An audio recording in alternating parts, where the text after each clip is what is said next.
엄마, 이 집은 이제 우리 집이야.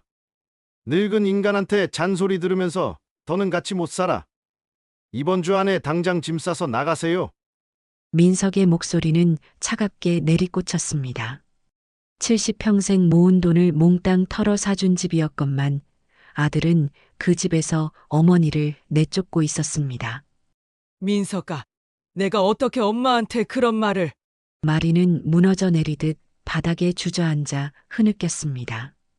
민석은 그 모습을 보며 씩 비웃더니 발길질로 문을 걷어차고 병든 노모를 홀로 남겨둔 채 방을 나갔습니다. 그러나 민석은 몰랐습니다. 문이 닫히자마자 마리의 입가에 미묘한 웃음이 번지고 있었다는 것을, 그리고 그 눈물이 아들을 향한 잔혹한 복수극의 서막이었다는 것을요. 여러분은 지금 이 사연을 어디에서 듣고 계신가요? 무료 버튼 구독과 좋아요를 눌러주시면 오늘의 여운이 2배가 됩니다. 그럼 오늘의 사연 시작합니다. 윤마리는 올해로 70세입니다. 주름진 손으로 낡은 앨범을 넘기며 옛 추억에 잠겨 있습니다. 사진 속 갓난아기를 바라보는 마리의 눈빛에는 그때의 기쁨이 그대로 담겨 있습니다. 40살이라는 늦은 나이에 얻은 아들 정민석을 처음 품에 안았을 때 마리는 이 아이가 자신의 전부라고 생각했습니다. 주변 사람들은 모두 걱정했었습니다. 나이가 너무 많다고 아이 키우기 힘들 거라고 말했지만 마리에게는 그 모든 걱정이 기쁨으로 바뀌었습니다. 남편 윤철호는 당시 45세였습니다. 결혼한 지 15년 만에 얻은 첫 아이라 부부는 그야말로 하늘에서 내려준 선물처럼 여겼습니다. 마리는 민석을 위해서라면 무엇이든 할 수 있다고 생각했습니다. 밤마다 기저귀를 갈아주고 분유를 타주고 자장가를 불러주는 것이 전혀 힘들지 않았습니다. 다른 또래 엄마들은 밤잠 못 자는 것을 힘들어했지만 마리는 오히려 행복했습니다. 어린 민석은 정말 사랑스러웠습니다. 웃을 때면 볼에 보조개가 패이고 울 때면 눈물방울이 동그랗게 맺혔습니다. 마리는 민석의 모든 것이 신기하고 소중했습니다. 첫 걸음마를 뗄 때도, 첫 말을 할 때도, 유치원에 처음 갈 때도 모든 순간이 기적 같았습니다.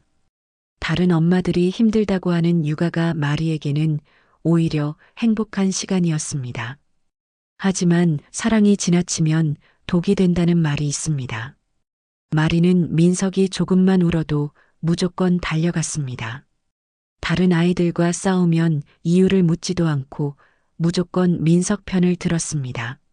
숙제를 안 해가도, 거짓말을 해도, 잘못을 저질러도 마리는 민석을 혼내지 못했습니다. 심지어 학교에서 다른 아이를 때려서 문제가 되었을 때도 마리는 오히려 상대방 아이가 먼저 시비를 걸었을 거라며 민석을 감쌌습니다. 마리는 늘 민석이 아직 어리니까 괜찮다며 크면서 철이 들 거라고 생각했습니다. 이웃들은 혀를 찼습니다. 아이를 너무 응석바지로 키운다고 걱정하는 목소리들이 들려왔습니다. 심지어 시어머니까지도 애를 너무 버릇없이 키우는 거 아니냐며 남의 말도 좀 들어보라고 했습니다. 하지만 마리는 개의치 않았습니다. 늦둥이라서 더욱 애지중지하고 싶었고 무엇보다 민석이 자신에게 가장 소중한 존재였기 때문입니다. 오히려 시어머니에게 자신이 제 아이 키우는 것까지 간섭하지 말라며 대들기까지 했습니다. 유치원 시절부터 민석은 다른 아이들보다 특별 대우를 받았습니다.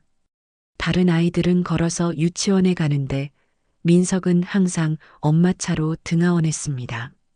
도시락도 다른 아이들보다 훨씬 화려하고 맛있게 싸주었습니다. 민석이 갖고 싶다고 하는 장난감은 비싸든 비싸지 않든 무조건 사주었습니다. 다른 아이들이 부러워할 정도였습니다. 초등학교에 들어가서도 마찬가지였습니다. 숙제를 안 해가면 마리가 밤새 대신 해주었습니다. 준비물을 깜빡하면 중요한 일이 있어도 취소하고 학교까지 가져다 주었습니다. 친구들과 다투면 상대방 부모에게 전화해서 사과를 요구하기도 했습니다. 민석은 점점 모든 것이 당연하다고 여기기 시작했습니다. 선생님이 민석이 다른 친구들과 잘 어울리지 못한다며 집에서도 지도해달라고 전화를 걸어온 적도 있었습니다. 하지만 마리는 오히려 화를 내며 우리 민석이가 뭘 잘못했냐고 다른 아이들이 민석이를 따돌리는 거 아니냐고 반문했습니다. 중학교, 고등학교를 거치면서 민석의 태도는 더욱 당당해졌습니다. 용돈이 부족하면 엄마에게 당연하다는 듯이 요구했습니다. 친구들 앞에서도 엄마를 부려먹듯이 행동했습니다. 심지어 친구들 앞에서 마리에게 반말을 하기도 했습니다. 돈을 달라고 하거나 배고프니까 뭐 좀 해달라고 명령조로 말하는 것이 일상이 되었습니다. 마리는 그런 민석을 여전히 귀여운 아들이라고 여겼습니다. 민석이가 좀 응석이 심하긴 하지만 본성은 착한 아이라고 생각했습니다. 그렇게 30년이 흘렀습니다. 민석은 어느새 30세가 되어 있었습니다.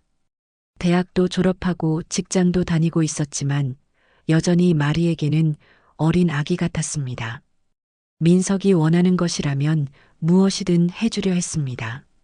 좋은 옷, 좋은 신발, 좋은 시계까지 모든 것을 사주었습니다. 민석의 월급으로는 살 수 없는 비싼 물건들이었지만 마리는 자신의 적금을 깨서라도 사주었습니다. 하지만 민석은 고마워하기보다는 오히려 더 많은 것을 요구했습니다. 친구들이 가진 것보다 더 좋은 것을 갖고 싶어 했고 남들보다 특별한 대우를 받고 싶어 했습니다. 마리는 그런 민석을 위해 자신의 옷 한 벌 제대로 사지 못했지만 불만은 없었습니다. 오히려 민석이 좋은 것을 갖고 있으면 자신이 더 뿌듯했습니다. 그러던 1년 전 남편 철호가 갑작스럽게 세상을 떠났습니다. 심장마비였습니다. 마리는 하늘이 무너지는 것 같았습니다. 평생 함께했던 동반자를 잃은 슬픔도 컸지만 이제 민석과 단둘이 살아가야 한다는 두려움도 컸습니다. 철호는 살아생전 민석에 대해 걱정을 많이 했었습니다. 민석이를 너무 응석바지로 키운 것 같다고 말했지만 마리는 그런 남편의 말을 듣지 않았습니다. 늦둥이니까 더 사랑해줘야 한다고 생각했기 때문입니다. 장례식이 끝난 후 민석의 태도가 완전히 변하기 시작했습니다. 아버지가 살아계실 때는 엄마 앞에서 예의 바르게 행동했는데 이제는 완전히 함부로 말하기 시작했습니다. 70세가 된 마리에게는 더욱 가혹한 일이었습니다. 밥이 짜다고 제대로 하라고 하거나 옷이 구겨져 있다며 제대로 다려달라고 명령했습니다. 빨래에서 냄새가 난다며 다시 하라고 지시하기도 했습니다. 마리는 당황했습니다. 민석이 이런 식으로 말한 적이 없었기 때문입니다. 하지만 남편을 잃은 슬픔 때문에 민석도 예민해진 거라고 생각했습니다. 민석이도 아버지를 잃어서 힘들어하는 거라며 이해해야 한다고 스스로를 달랬습니다. 남편이 세상을 떠난 지 1년이 지났습니다. 마리는 혼자서 집안일을 모두 감당하며 민석을 뒷바라지하고 있었습니다. 하루하루가 힘들었지만 아들만큼은 잘 보살펴야 한다는 생각뿐이었습니다. 민석의 무례한 말투에도 참고 견뎠습니다. 그런데 어느 날 민석이 퇴근 후 평소와 다른 표정으로 집에 들어왔습니다. 얼굴에는 묘한 미소가 번져 있었고 마리를 보는 눈빛도 달랐습니다. 뭔가 좋은 일이 있는 것 같았습니다. 민석은 소파에 앉으며 마리를 불렀고 마리는 설거지를 하던 손을 닦고 민석 앞에 앉았습니다. 그는 사실 몇 달 전부터 사귀고 있는 직장 동료가 있다고 털어놓았습니다. 그녀의 이름은 조민정이었습니다. 민석의 목소리에는 들뜬 기분이 묻어났고 마리는 아들이 행복해하는 모습을 보니 마음이 놓이기도 했습니다. 그동안 혼자 지내느라 외로웠을 텐데 좋은 사람을 만났다니 다행이었습니다. 마리의 가슴은 한편으로는 덜컥 내려앉기도 했습니다. 언젠가는 올 일이라고 생각했지만 막상 들으니까 마음이 복잡했습니다. 기쁘면서도 한편으로는 아들을 뺏기는 것 같은 기분이었습니다. 며칠 후 민석은 민정을 집으로 데려왔습니다. 민정은 키가 크고 날씬한 몸매에 깔끔하게 차려입은 모습이었습니다. 첫인상은 나쁘지 않았습니다. 예의 바르게 인사를 했고 목소리도 부드러웠습니다. 민정은 민석이 어머니 이야기를 정말 많이 해주었다며 민석이 얼마나 효자인지 눈이 반짝반짝 빛난다고 칭찬을 아끼지 않았습니다. 하지만 마리는 민정을 살펴보며 뭔가 모를 어색함을 느꼈습니다. 웃을 때도 눈은 웃지 않는 것 같았고 말투도 어딘지 계산적인 느낌이었습니다. 그러나 민정이 계속해서 자식 자랑을 하자 마리는 기분이 좋아졌고 혹시 민정에 대해 나쁘게 생각했나 싶어 미안한 마음도 들었습니다. 저녁을 함께 먹으면서 민정은 계속 마리의 비위를 맞췄습니다. 음식도 맛있다고 칭찬하고 집도 깔끔하게 잘 정리되어 있다고 말했습니다. 미역국 맛에 감탄하며 비법을 물어보기도 했고 자신은 아직 많이 배워야겠다며 겸손한 모습을 보였습니다. 마리는 점점 민정이 마음에 들기 시작했습니다. 몇 달 동안 민정은 자주 집에 왔습니다. 올 때마다 작은 선물을 가져오기도 하고 마리와 대화도 많이 했습니다. 마리는 점점 민정을 며느리로 받아들이기 시작했습니다. 그러던 어느 날 민석이 진지한 표정으로 마리를 불렀습니다. 그는 민정과 결혼하고 싶다고 말했습니다. 마리의 마음은 복잡했습니다. 기쁘면서도 서운한 마음이 함께 들었습니다. 아들이 장가를 가면 이제 정말 혼자가 되는 거였습니다. 하지만 민석은 더욱 놀라운 이야기를 꺼냈습니다. 민정이 결혼하면 어머니와 함께 살고 싶다고 했다는 것입니다. 민정이 어머니 혼자 계시면 외로우실 텐데 자신이 모시고 살겠다고 말했다는 것이었습니다. 마리는 깜짝 놀랐습니다. 요즘 며느리들은 시어머니와 함께 살기 싫어한다고 하는데 민정은 오히려 먼저 제안을 했다는 것입니다. 민석은 민정이 진짜 효부라며 어머님을 편히 모시는 것을 당연한 일이라고 생각한다고 덧붙였습니다. 마리는 민정에 대한 생각이 완전히 바뀌었습니다. 처음에는 왠지 모르게 불편한 느낌이 있었는데 알고 보니 정말 착한 며느리였습니다. 일주일 후 민석이 민정과 함께 집에 왔습니다. 두 사람 모두 어딘지 들뜬 표정이었습니다. 세 사람이 소파에 앉아 민석은 결혼 준비를 하면서 생각해 보니 문제가 하나 있다고 꺼냈습니다. 지금 집이 좀 좁다는 것이었습니다. 결혼하면 아이도 생길 거고 그러면 방이 부족할 것 같다며 좀 더 큰 집으로 이사하면 어떨까 제안했습니다. 마리는 민석의 말이 일리가 있다고 생각했습니다. 새 출발을 하는데 새 집에서 시작하는 것도 좋은 일이었습니다. 하지만 큰 집은 돈이 많이 들 텐데 하고 걱정하자 민석의 표정이 살짝 변했습니다. 이때까지 기다린 말이라는 듯이 본색을 드러내기 시작했습니다.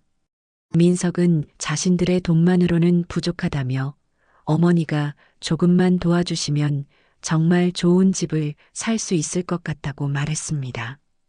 걱정 말라며 자신들이 모시고 살 테니까 적금과 재산만 좀 보태달라고 요청했습니다. 마리는 순간 당황했습니다.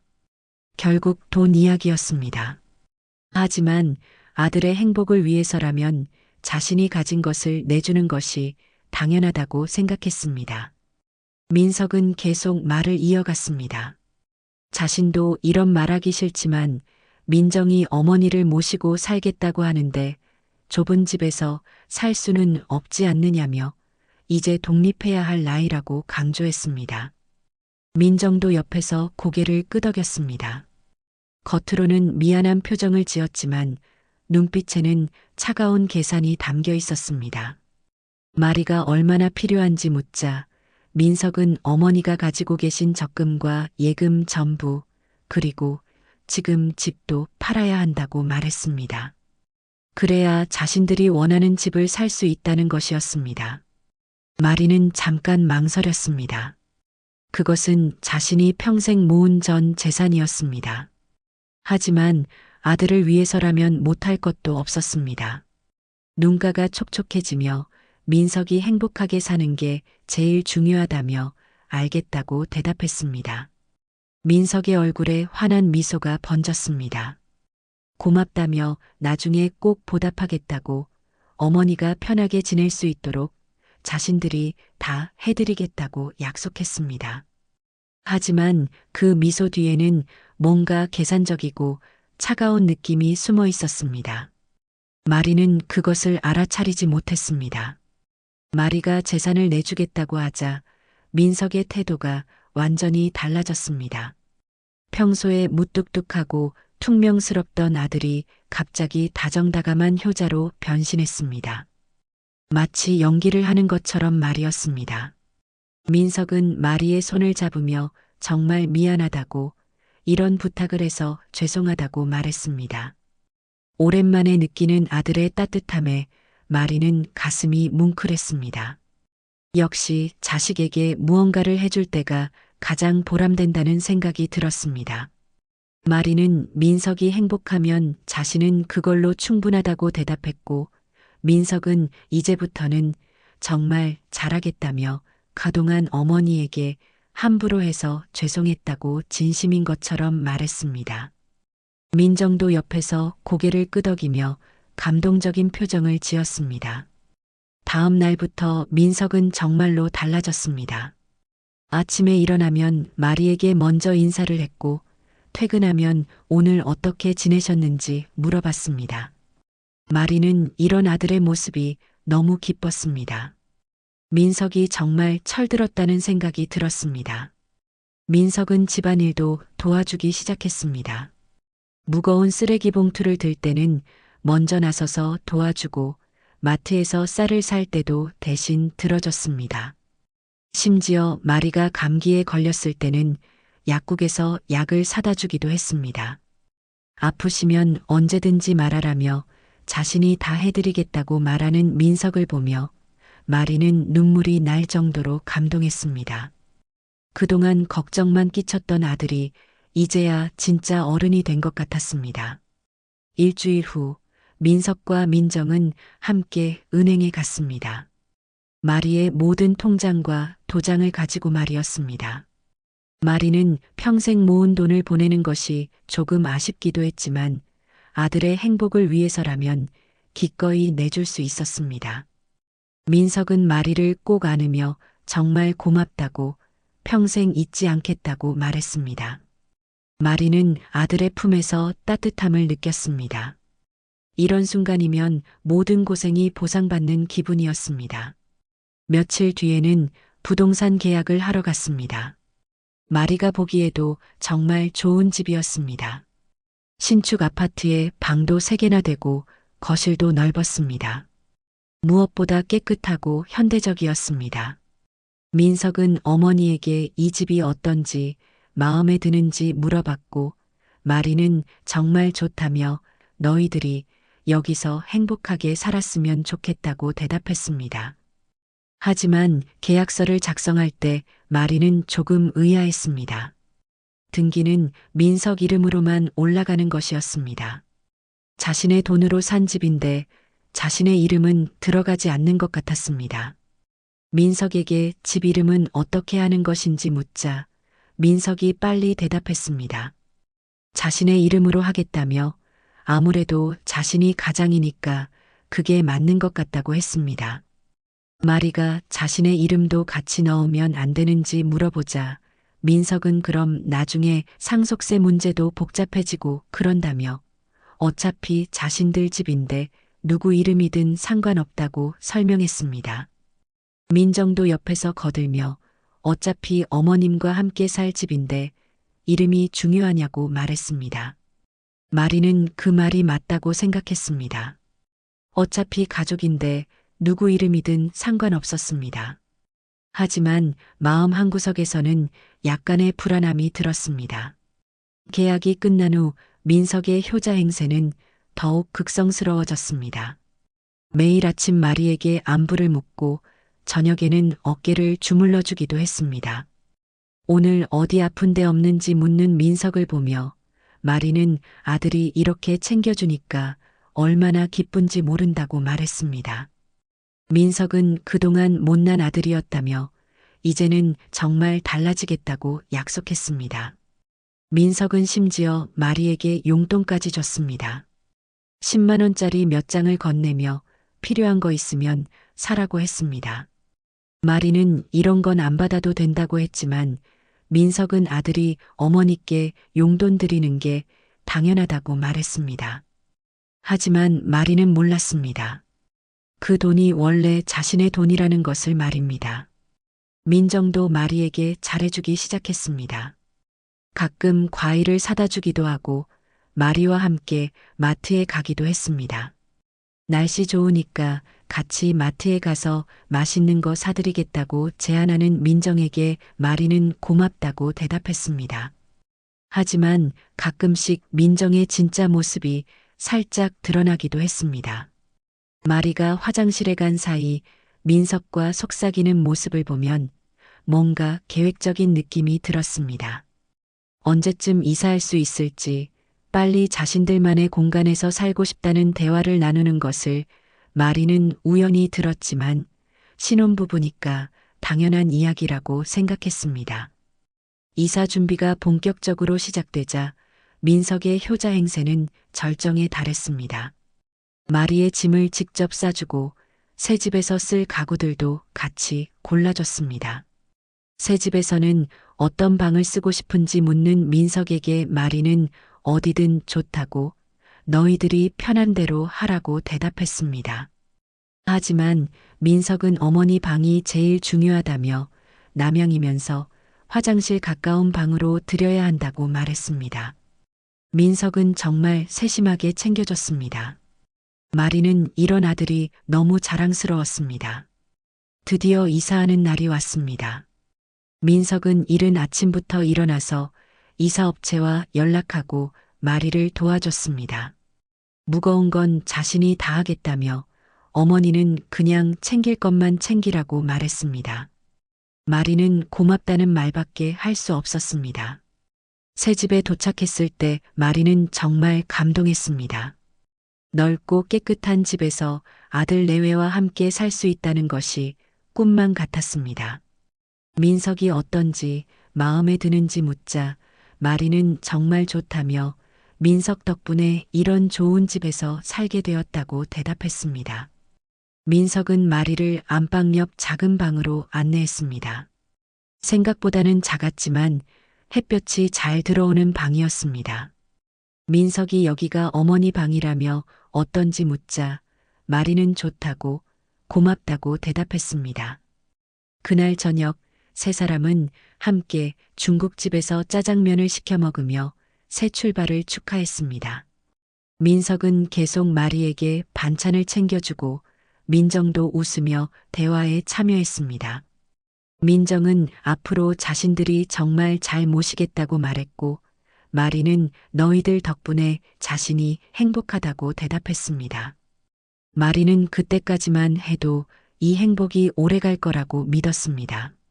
아들이 이렇게 효자가 되었으니 앞으로는 정말 좋은 날들만 있을 거라고 생각했습니다. 하지만 그것은 착각이었습니다. 민석의 효자 행세는 마리의 재산을 모두 손에 넣기 위한 치밀한 연기에 불과했으니까요. 새 집에서의 첫 달은 정말 행복했습니다. 민석은 여전히 마리에게 잘해줬고 며느리 민정도 예의 바르게 대했습니다. 마리는 이런 생활이 계속될 거라고 믿었습니다. 하지만 그 평화는 오래가지 못했습니다. 처음 변화가 감지된 건 이사한 지 한 달쯤 지났을 때였습니다. 아주 미묘한 것부터 시작되었습니다. 민정이 마리와 대화할 때 예전처럼 웃지 않았습니다. 설거지는 자신이 하겠다고 말은 똑같이 했지만 목소리에서 따뜻함이 사라졌습니다. 마치 의무적으로 하는 말 같았습니다. 마리는 처음에는 신경 쓰지 않았습니다. 새 집에 적응하느라 피곤해서 그런가 보다 생각했습니다. 민석도 조금씩 달라지기 시작했습니다. 이사 직후에는 매일 오늘 어떻게 지내셨는지 물어봤는데 이제는 그냥 왔다고만 말하고 방으로 들어가 버렸습니다. 저녁을 먹을지 묻는 마리에게 피곤해서 좀 쉬고 싶다며 거절했습니다. 예전처럼 마리와 함께 앉아서 하루 이야기를 나누는 일도 줄어들었습니다. 그러던 어느 날 저녁 마리는 우연히 민석과 민정이 방에서 나누는 대화를 듣게 되었습니다. 민정이 어머님이 자꾸 부엌에서 요리하시니까 자신이 요리를 할 수가 없다고 말했습니다. 민석은 자신이 얘기해 보겠다고 했지만 민정은 자신이 알아서 하겠다고 답했습니다. 그러면서 나중에 아이 생기면 함께 사는 거 좀 힘들 것 같다고 덧붙였습니다. 마리는 가슴이 철렁했습니다. 자신이 불편을 끼치고 있다는 뜻이었습니다. 며칠 후 민정이 조심스럽게 말을 꺼냈습니다. 죄송한데 한 가지 말씀드려도 되겠냐며 자신들이 아이 가질 계획이 있는데 지금 방이 부족할 것 같다고 했습니다. 마리는 무슨 말을 하려는지 짐작했습니다. 그래서 어떻게 하면 좋을지 묻자 민정은 어머님 방을 아이 방으로 쓰고 어머님께서는 거실에서 주무시면 어떨까 제안했습니다. 거실이 넓으니까 더 편하실 수도 있을 것 같다며 손주를 위해서니까 이해해 주시면 정말 감사하겠다고 말했습니다. 마리는 순간 말문이 막혔습니다. 지금 70세 어른에게 거실에서 자라고 하는 것이었습니다. 마리는 마음이 복잡했습니다. 손주를 위해서라면 참을 수 있을 것 같기도 했지만 한편으로는 서러웠습니다. 결국 손주를 위해서라면 어쩔 수 없다고 대답했고 민정은 정말 감사하다며 나중에 꼭 보답해드리겠다고 말했습니다. 그날 저녁 민석이 퇴근했을 때 민정이 어머님께서 미래 손주를 위해 방을 양보해 주셨다고 말했습니다. 민석은 정말 잘 결정하셨다며 불편하시겠지만 좀 참아달라고 다 가족을 위한 거라고 말했습니다. 하지만 민석의 말투에는 예전의 따뜻함이 없었습니다. 마치 당연한 일인 것처럼 말하는 것 같았습니다. 그날부터 마리는 거실에서 잠을 자게 되었습니다. 소파베드는 생각보다 불편했고 새벽에 일어나는 소음 때문에 제대로 잠들기 어려웠습니다. 무엇보다 아침에 민석과 민정이 나오기 전에 침구를 정리해야 한다는 부담감이 컸습니다. 민정은 아침에 일찍 일어나 주시면 자신들이 아침 준비하기 편할 것 같다고 말했습니다. 마리는 더욱 위축되었습니다. 마치 자신이 방해가 되는 존재인 것 같았습니다. 일주일이 지나자 민정의 태도는 더욱 노골적으로 변했습니다. 부엌에서 요리를 하고 있는 마리에게 와서 자신이 저녁 준비해야 한다며 잠시 부엌을 비워달라고 했습니다. 마리가 미안하다며 금방 끝내겠다고 하자 민정은 앞으로는 부엌 사용 시간을 정하면 어떨까 제안했습니다. 그러면 서로 불편하지 않을 것 같다며 자신은 아침하고 저녁에 쓰고 어머님은 점심시간에 쓰시면 될 것 같다고 말했습니다. 마리는 기가 막혔습니다. 자신의 돈으로 산 집인데 부엌 사용 시간까지 정하자니요. 하지만 그렇게 하자고 대답할 수밖에 없었습니다. 그날 저녁 민석에게 이 이야기를 하자 민석도 민정을 지지했습니다. 민정이 말이 맞는 것 같다며 이제 며느리인 민정이가 집안일 주도하는 게 맞다고 했습니다. 마리가 자신도 밥은 해 먹어야 한다고 하자 민석은 민정이가 해주는 밥을 드시면 된다며 괜히 따로따로 하면 비효율적이라고 말했습니다. 대신 설거지는 어머니가 해달라고 덧붙였습니다. 마리는 점점 이 집에서 자신의 자리가 줄어드는 것을 느꼈습니다. 며칠 후에는 더 충격적인 일이 있었습니다. 마리가 세탁기를 돌리려는데 민정이 와서 자신이 먼저 써야 할 것 같다고 말했습니다. 마리가 그럼 나중에 하겠다고 하자 민정은 고맙다며 앞으로는 세탁기 쓰실 때 미리 말씀해 달라고 했습니다.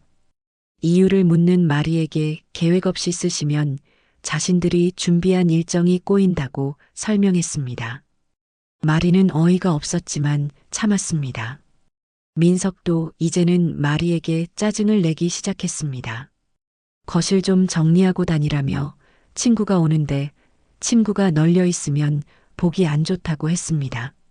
마리가 미안하다며 금방 정리하겠다고 하자 민석은 앞으로는 미리미리 해달라며 이런 식으로 계속하시면 곤란하다고 말했습니다.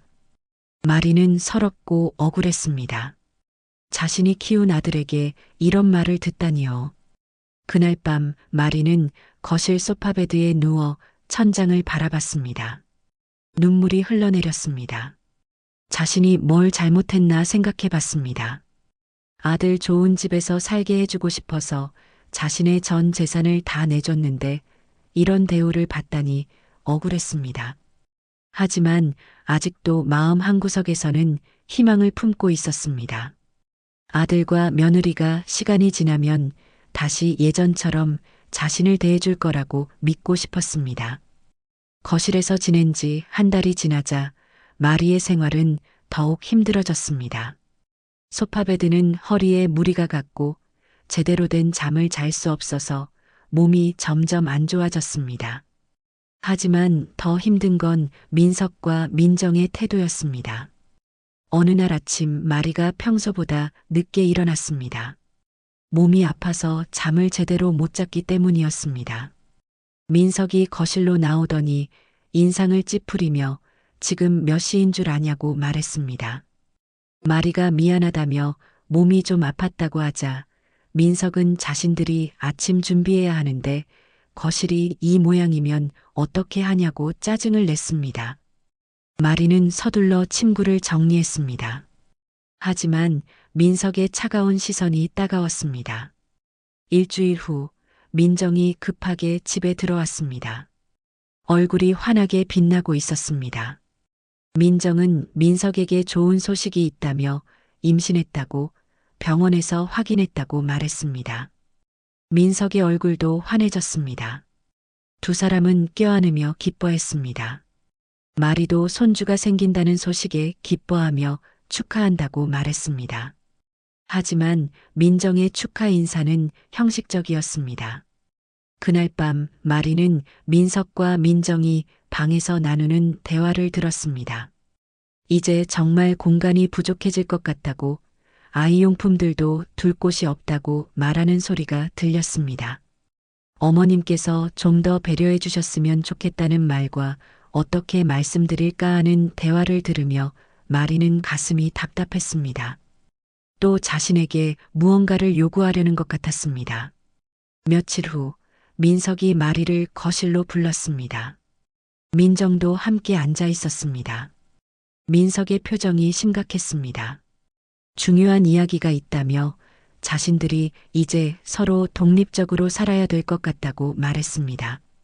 마리는 무슨 말인지 이해하지 못했습니다. 독립적으로 살다니요? 민석은 신혼부부인데 어머니와 함께 살다 보니까 자유롭지 못하다며 아이도 생겼다고 설명했습니다. 마리가 그래서 어떻게 하자는 것인지 묻자 민석이 심호흡을 하더니 결정적인 말을 했습니다. 이 집에서 나가달라는 것이었습니다. 마리는 귀를 의심했습니다. 자신의 돈으로 산 집에서 나가라고 하는 것이었습니다. 민석은 자신도 이런 말을 하기 어렵지만 자신들 인생도 생각해 달라고 말했습니다. 마리가 이 집은 자신의 돈으로 산 집이라고 하자 민석이 목소리를 높였습니다. 그 돈은 자신에게 준 거라며 결혼 축하금으로 준 거고 명의도 자신의 이름이라고 말했습니다. 마리는 어이가 없어서 말이 나오지 않았습니다. 축하금이라니요? 너희 집사라고 준 돈이 축하금이냐고 반문하자 민석은 어차피 나중에는 자신이 상속받을 돈 아니냐며 조금 일찍 받은 것뿐이라고 뻔뻔하게 말했습니다. 마리는 충격을 받았습니다. 아들이 이렇게 뻔뻔할 줄 몰랐습니다. 마리가 자신이 아들을 위해서 평생 모은 돈을 다 줬다고 하자 민석은 그러니까 감사하다며 하지만 이제 자신들도 인생 좀 살자고 제발 부탁한다고 말했습니다. 마치 자신이 피해자인 것처럼 말했습니다. 민정이 옆에서 거들며 민석 말이 맞다고 자신들도 자유롭게 살고 싶다고 말했습니다. 마리가 갈 곳도 없다고 하자 민석이 무심하게 요양원도 있고 고시원도 있다며 자신이 월세 정도는 도와드리겠다고 대답했습니다. 마리는 기가 막혔습니다. 요양원이나 고시원으로 가라는 것이었습니다. 정말 자신을 쫓아내려는 거냐고 묻자 민석은 쫓아낸다는 게 아니라 서로를 위해서 따로 사는 거라고 어머니도 자유로우실 거고 자신들도 편할 거라고 설명했습니다. 마리가 자신의 행복은 생각 안 하냐고 묻자 민석이 짜증을 내며 어머니 인생만 중요한 게 아니라고 자신들 인생도 중요하다고 말했습니다. 마리는 눈물이 나올 것 같았지만 참았습니다. 언제까지 나가라는 것인지 묻자 민석이 단호하게 이번 주 안에 나가달라고 말했습니다. 아이 방도 꾸며야 하고 준비할 게 많다며 너무 급작스럽긴 하지만 어쩔 수 없다고 아이는 기다려주지 않는다고 덧붙였습니다. 마리는 온몸이 떨렸습니다. 일주일 안에 갈 곳을 찾아야 한다는 것이었습니다. 민정이 거들며 자신들도 정말 죄송하다며 이해해달라고 말했습니다. 민석이 마지막으로 못을 박았습니다. 결정하라며 자신들이 이 집에서 행복하게 살 수 있게 해달라고 말했습니다. 그날 밤 마리는 거실에서 울었습니다. 자신이 키운 아들에게 이런 대우를 받다니 믿을 수 없었습니다. 평생 모은 돈을 다 주고도 쫓겨나는 신세가 되었습니다. 자신이 뭘 잘못했는지 아들만 믿고 살았는데 이런 일이 생기다니 억울했습니다. 하지만 울어도 상황은 바뀌지 않았습니다. 일주일 안에 새로운 거처를 찾아야 했습니다. 다음 날부터 마리는 갈 곳을 찾기 시작했습니다. 하지만 70세 노인이 갈 만한 곳은 많지 않았습니다. 요양원은 너무 비쌌고 고시원은 보증금이 부족했습니다. 민석은 마리가 짐을 싸는 모습을 보면서도 미안해하지 않았습니다. 오히려 빨리 나가기를 재촉했습니다. 짐 다 정리했냐며 빨리 하라고 시간이 얼마 안 남았다고 자신들도 준비할 게 많다고 말했습니다. 마리는 30년 동안 모았던 물건들을 정리하며 눈물을 흘렸습니다. 이렇게 쫓겨나게 될 줄 꿈에도 생각하지 못했습니다. 마침내 떠나는 날이 왔습니다. 마리는 작은 가방 하나만 들고 집을 나왔습니다. 온 동네가 다 아는 모멸적인 상황이었습니다. 이웃들이 저 할머니 아들한테 쫓겨나신다고 요즘 세상에 그런 일이 있냐고 수군거리는 소리가 들렸습니다. 마리는 고개를 들 수 없었습니다. 민석은 끝까지 배웅도 나오지 않았습니다. 집에서 쫓겨난 마리는 우선 근처 모텔에서 하룻밤을 보냈습니다. 작은 가방 하나만 들고 나온 처지라 갈 곳이 마땅치 않았습니다. 모텔 침대에 앉아 천장을 바라보며 마리는 깊은 한숨을 내쉬었습니다. 하지만 그 얼굴에는 절망보다는 묘한 미소가 번져 있었습니다. 사실 마리는 모든 것을 예상하고 있었습니다. 민석이 어떤 인간인지 그리고 민정이 어떤 속셈을 가지고 있는지 진작에 알고 있었습니다. 그동안 순진한 어머니인 척 연기를 했을 뿐이었습니다.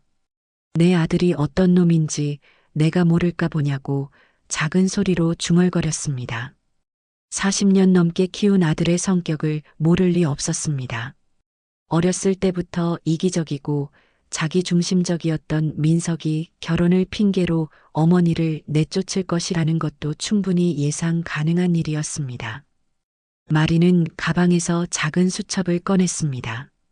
그 안에는 은행 계좌번호와 각종 서류 보관 장소가 적혀 있었습니다. 민석에게 준 돈은 마리가 가진 전체 재산의 일부에 불과했습니다. 진짜 재산은 따로 숨겨두었기 때문입니다. 20년 전 남편 윤철호가 살아있을 때부터 부부는 민석을 걱정했습니다. 늦둥이라고 너무 응석바지로 키운 탓에 버릇이 없어진 아들의 장래를 우려했던 것입니다. 특히 철호는 마리보다 더 심각하게 생각했습니다. 민석이 저러다가 나중에 우리 등골을 빼먹을 것 같다며 뭔가 대비를 해야 하지 않겠냐고 말했습니다. 철호의 말에 마리도 동의했습니다. 그래서 부부는 비밀리에 별도의 재산을 만들어두기 시작했습니다. 민석이 모르는 은행에 계좌를 만들고 금괴도 사서 안전하게 보관했습니다. 심지어 시골에 있는 철호의 고향 땅도 민석 몰래 더 사들였습니다. 철호는 항상 이건 우리 마지막 보험이라고 민석이가 정말 못된 짓을 할 때를 대비해서라고 말했습니다. 그리고 그 예상은 정확히 들어맞았습니다. 마리가 민석에게 준 돈은 겉으로 드러난 재산이었습니다. 일반 은행 계좌에 있던 적금과 예금, 그리고 살고 있던 집의 가치였습니다. 하지만 진짜 재산은 따로 있었습니다. 민석이 전혀 모르는 은행에 있는 계좌들, 안전금고에 보관된 금괴들, 그리고 시골에 갓나가는 땅들이었습니다. 더욱 중요한 것은 민석에게 준 집에 대한 법적 대비책이었습니다. 겉으로는 민석 명의로 등기를 해줬지만 실제로는 증여가 아닌 대여의 형태로 계약서를 별도로 작성해 두었습니다. 민석이 어머니를 함부로 대할 경우 집을 다시 찾을 수 있도록 법적 장치를 마련해 둔 것입니다. 이 모든 것은 철호가 살아생전에 변호사와 상의해서 철저하게 준비한 것이었습니다. 혹시나 하는 마음에 만들어둔 안전장치가 이렇게 요긴하게 쓰일 줄은 몰랐지만요. 마리는 이제 민석에게 인생의 교훈을 가르쳐 줄 생각이었습니다. 어머니를 함부로 대하면 어떤 결과가 따르는지 똑똑히 보여줄 작정이었습니다. 다음 날 마리는 시내에 있는 법무법인을 찾아갔습니다. 20년 전부터 거래해온 변호사 사무실이었습니다. 민석은 이 변호사의 존재조차 모르고 있었습니다. 마리가 그때 말씀하신 일이 벌어졌다고 하자 변호사는 고개를 끄덕였습니다. 이미 예상했던 상황이었기 때문입니다. 집 회수는 충분히 가능하다고, 계약서도 완벽하게 작성되어 있고 증거자료도 충분하다고 설명했습니다. 바로 내일부터 시작할 수 있지만 시간은 좀 걸릴 것 같다고 덧붙였습니다. 마리는 만족스러워했습니다. 이제 민석에게 제대로 된 교훈을 가르쳐 줄 수 있게 되었으니까요. 그 다음에는 은행을 찾아갔습니다. 민석이 전혀 모르는 은행에 있는 계좌들을 확인하기 위해서였습니다. 통장을 정리해 보니 생각보다 많은 돈이 들어 있었습니다. 이 돈이면 혼자서도 충분히 편안하게 살 수 있을 정도였습니다. 이제야 진짜 자유로워졌다고 속으로 생각했습니다. 그동안 민석 때문에 자신의 인생을 포기하고 살았는데 이제는 정말 자신만을 위해 살 수 있게 되었습니다. 안전금고에서 금괴들도 확인했습니다. 철호가 살아있을 때 조금씩 사모은 것들이었습니다. 금값이 많이 올라서 지금은 상당한 가치가 있었습니다. 이것들도 민석은 전혀 모르는 재산이었습니다. 시골 땅의 가치도 확인해 봤습니다. 도시 개발로 인해 땅값이 많이 올랐습니다. 언젠가는 팔아서 현금화할 수 있는 소중한 자산이었습니다. 모든 재산을 정리해 보니 마리는 상당한 부자였습니다. 민석에게 준 돈 따위는 전체 재산에 비하면 용돈 수준이었습니다. 하지만 그동안은 일부러 가난한 척 연기를 했던 것입니다. 일주일 후 마리는 깔끔한 원룸을 계약했습니다. 시설도 좋고 위치도 괜찮은 곳이었습니다. 보증금도 넉넉하게 내고 가구도 새로 샀습니다. 이제 정말 자신만의 공간이 생겼습니다. 새 집으로 이사한 첫날 밤, 마리는 창밖을 바라보며 생각에 잠겼습니다. 이제 민석과의 진짜 싸움이 시작될 것이었습니다. 어머니를 함부로 대한 대가가 얼마나 큰지 보여줄 때였습니다. 민석아, 엄마를 우습게 본 내가 잘못이야라고 작은 소리로 중얼거렸습니다. 그 목소리에는 분노와 결의가 담겨 있었습니다. 한편 민석과 민정은 마리가 집을 떠난 후 자유로워진 기분을 만끽하고 있었습니다. 거실도 넓어진 것 같고 부엌도 마음대로 쓸 수 있게 되었습니다. 두 사람은 앞으로의 행복한 생활을 꿈꾸고 있었습니다. 하지만 그들은 몰랐습니다. 마리가 얼마나 무서운 준비를 해두었는지, 그리고 곧 어떤 일이 벌어질지 전혀 예상하지 못하고 있었습니다. 행복에 취해 있는 그들에게 곧 현실의 벽이 다가올 예정이었습니다. 마리는 이제 진짜 자신의 인생을 시작할 준비가 되어 있었습니다. 그리고 민석에게는 평생 잊지 못할 교훈을 줄 작정이었습니다. 새 집에서 한 달을 보낸 마리는 이제 본격적인 행동에 나설 준비가 되었습니다. 그동안 변호사와 여러 차례 상담을 했고 모든 법적 준비를 마쳤습니다. 이제 민석에게 어머니를 함부로 대한 대가가 무엇인지 보여줄 때였습니다. 먼저 마리는 동네 사람들에게 자신의 상황을 알리기 시작했습니다. 그동안 함께 살았던 동네 아줌마들과 마주칠 때마다 조금씩 이야기를 꺼냈습니다. 경로당에서 만난 사람들에게도 마트에서 자주 보던 이웃들에게도 차근차근 사실을 알렸습니다. 자신이 평생 모은 돈으로 아들에게 집을 사줬는데 쫓겨났다는 이야기였습니다. 처음에는 사람들이 믿지 못했습니다. 아무리 요즘 세상이 각박해졌다고 해도 자식이 부모를 그렇게 대할 수 있을까 싶었기 때문입니다. 하지만 마리가 구체적인 상황을 설명하자 모두들 분노했습니다. 특히 같은 또래의 어머니들은 자신의 일처럼 분개했습니다. 그런 일이 어떻게 있을 수 있냐며 자기 돈으로 집 사줬는데 쫓아내다니 믿을 수 없다고 했습니다. 요즘 젊은 사람들이 다 그렇다며 부모는 이용만 하고 나중에는 짐덩어리 취급한다고 분개했습니다. 동네 사람들의 반응은 폭발적이었습니다. 소문은 빠르게 퍼져나갔습니다. 한국의 동네 아줌마들의 입소문은 그 어떤 매체보다 빠르고 정확했습니다. 며칠 만에 민석과 민정이 사는 아파트 단지까지 소문이 퍼졌습니다. 그 집 아들이 70살 어머니를 쫓아냈다는 소문과 어머니 평생 적금으로 집 사줬는데 그런 짓을 했다는 이야기, 신혼집이 필요하다고 어머니를 내쫓았다는 소문이 돌기 시작했습니다. 이웃들의 시선이 차가워지자 민석과 민정은 외출하기도 부담스러워했습니다. 엘리베이터에서 마주치는 이웃들이 수군거리는 소리가 들렸고 아파트 관리사무소 직원들도 곱지 않은 시선으로 바라봤습니다. 심지어 민석의 직장에까지 소문이 퍼져서 동료들 사이에서도 화제가 되었습니다.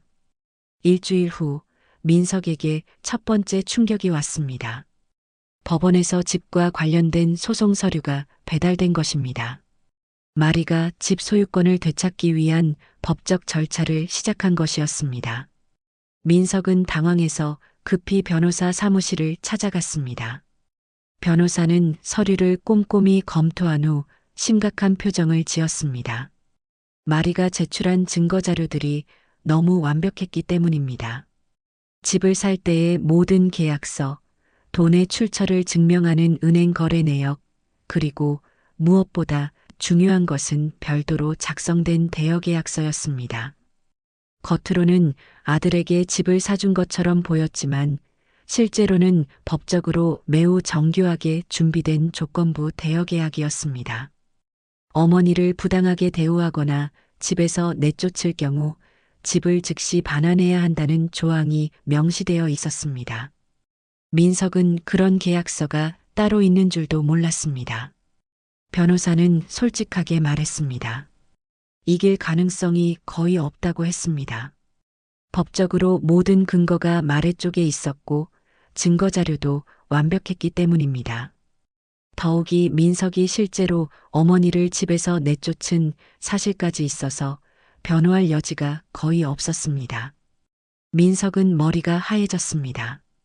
집이 자신의 명의로 되어 있으니까 안전하다고 생각했는데 실제로는 그렇지 않았던 것입니다.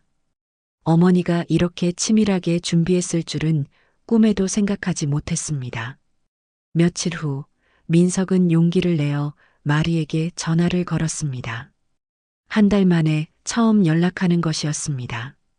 목소리만 들어도 마리는 민석이 얼마나 당황했는지 알 수 있었습니다. 민석은 떨리는 목소리로 어머니를 만나서 이야기하고 싶다고 했습니다.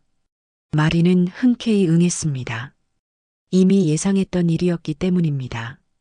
아들이 언젠가는 이렇게 찾아올 것이라는 것을 알고 있었습니다. 다음 날 오후 세 사람은 조용한 카페에서 만났습니다. 민석과 민정은 초조하고 불안한 모습이었습니다. 얼굴도 상당히 야위어 보였습니다. 반면 마리는 오히려 평온하고 여유로워 보였습니다. 예전에 위축되고 눈치 보던 모습은 온데간데 없었습니다. 새 옷을 입고 깔끔하게 차려입은 모습이 당당해 보이기까지 했습니다. 민석은 조심스럽게 소송 이야기를 꺼냈습니다. 어머니가 왜 이런 일을 하는지 이해할 수 없다는 투로 말했습니다. 하지만 마리의 대답은 단호했습니다. 자신을 집에서 쫓아낸 아들에게 더 이상 베풀 것은 없다고 말했습니다. 민석이 원했던 자유로운 삶을 주겠다며 앞으로는 정말 남남으로 살자고 차갑게 말했습니다. 민석은 필사적으로 사과했습니다.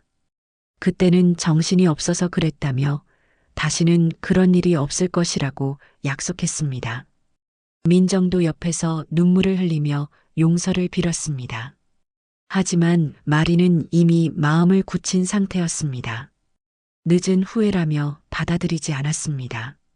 70세 노인을 일주일 만에 집에서 내쫓으면서는 언제고 이제 와서 사과한다고 용서가 될 것이라고 생각하느냐며 따져 물었습니다.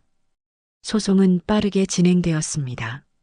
마레 측에서 제출한 증거 자료들이 워낙 명확했기 때문에 법원에서도 신속하게 판단할 수 있었습니다. 민석 측에서는 여러 변호사와 상담했지만 모두 승소 가능성이 희박하다는 반응이었습니다.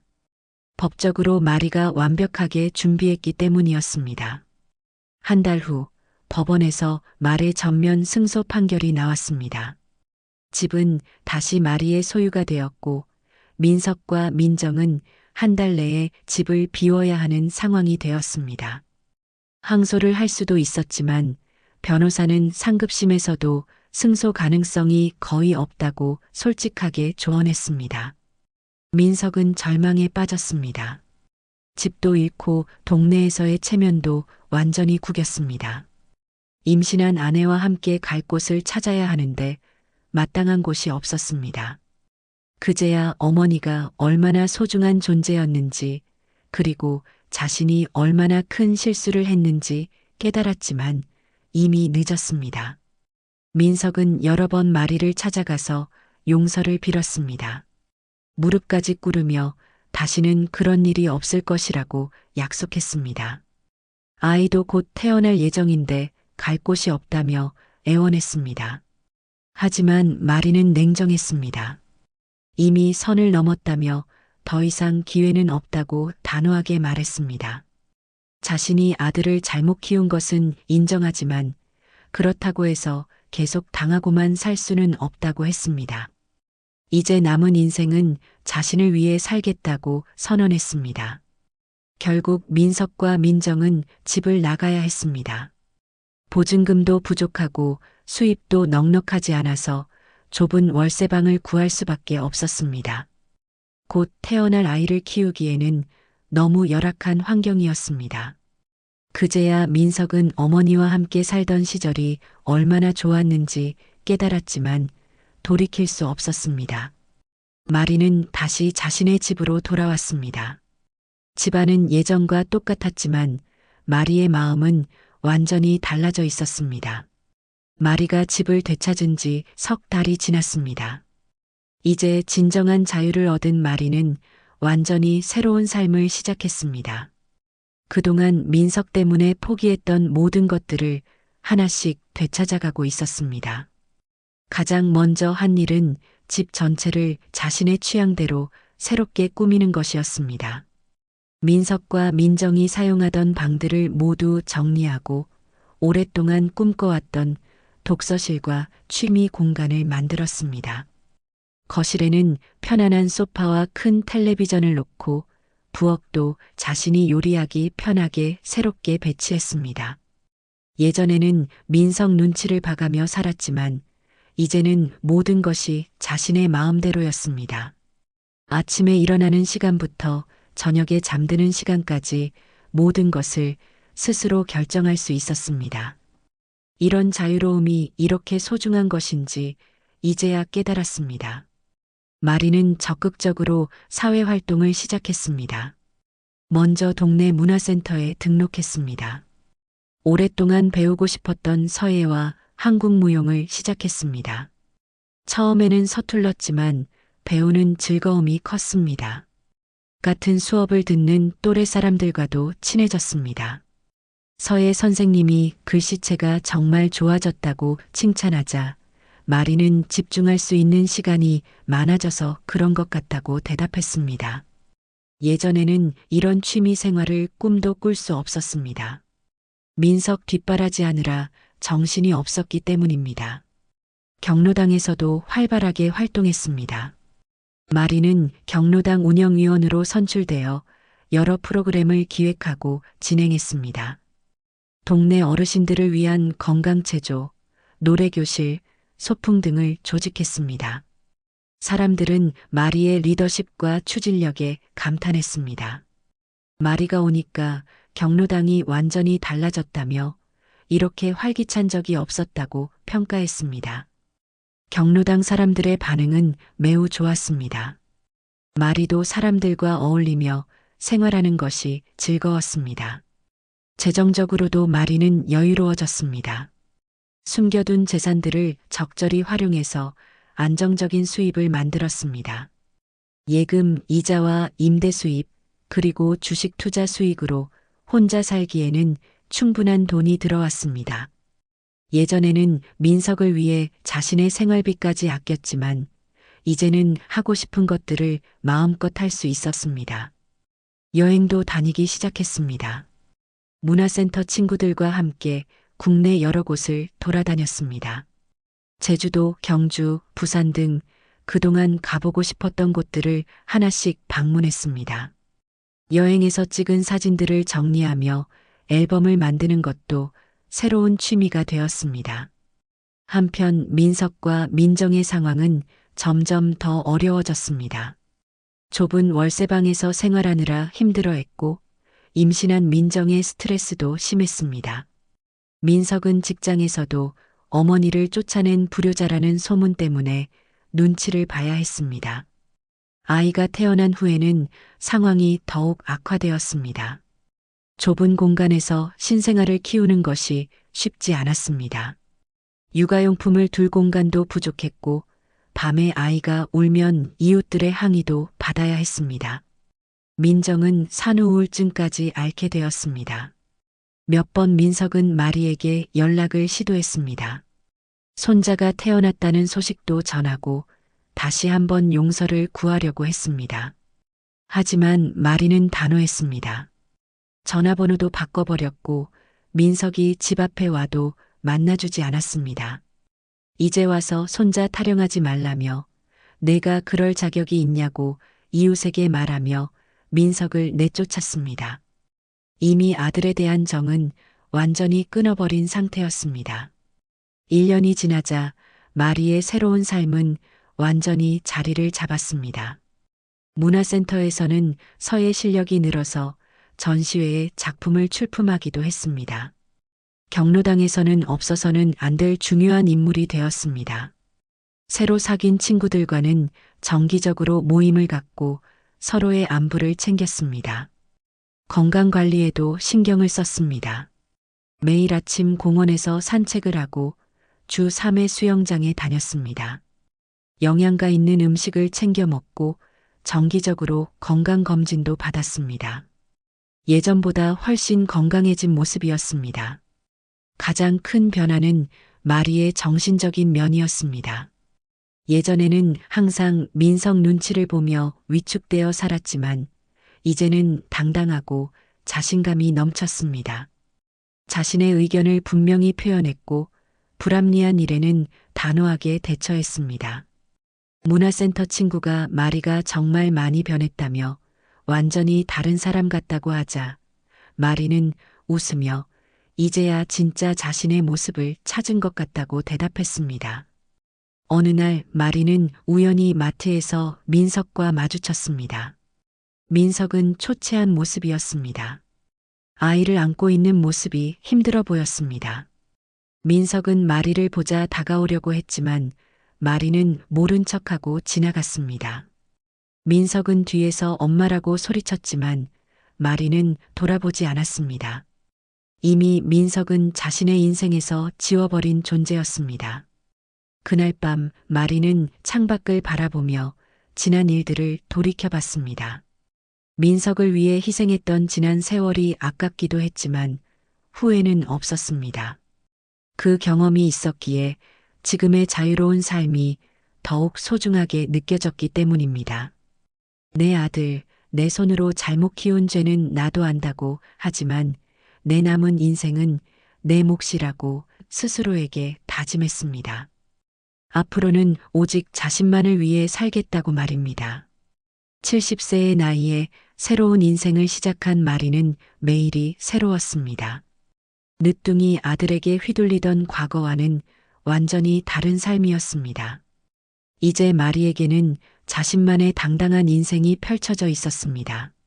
진정한 자유와 행복을 되찾은 마리의 새로운 세계가 시작된 것입니다. 몇 년이 더 지났습니다.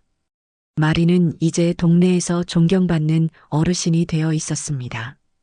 경로당 회장을 맡아 여러 사회 봉사활동을 주도하고 있었고 문화센터에서는 서예 강사로도 활동하고 있었습니다.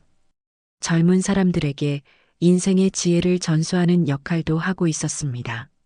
마리는 종종 자신과 비슷한 처지의 어르신들을 만났습니다. 자식들에게 헌신했지만 결국 버림받은 사람들이었습니다. 그들에게 마리는 용기와 희망을 주는 존재였습니다. 자신처럼 새로운 인생을 시작할 수 있다는 것을 보여주는 살아있는 증거였기 때문입니다. 가끔 민석에 대한 소식이 들려오기도 했습니다. 여전히 어려운 상황에서 살고 있다는 이야기였습니다. 하지만 마리는 더 이상 마음이 흔들리지 않았습니다. 그것은 민석이 자초한 일이었고 자신이 관여할 문제가 아니었습니다.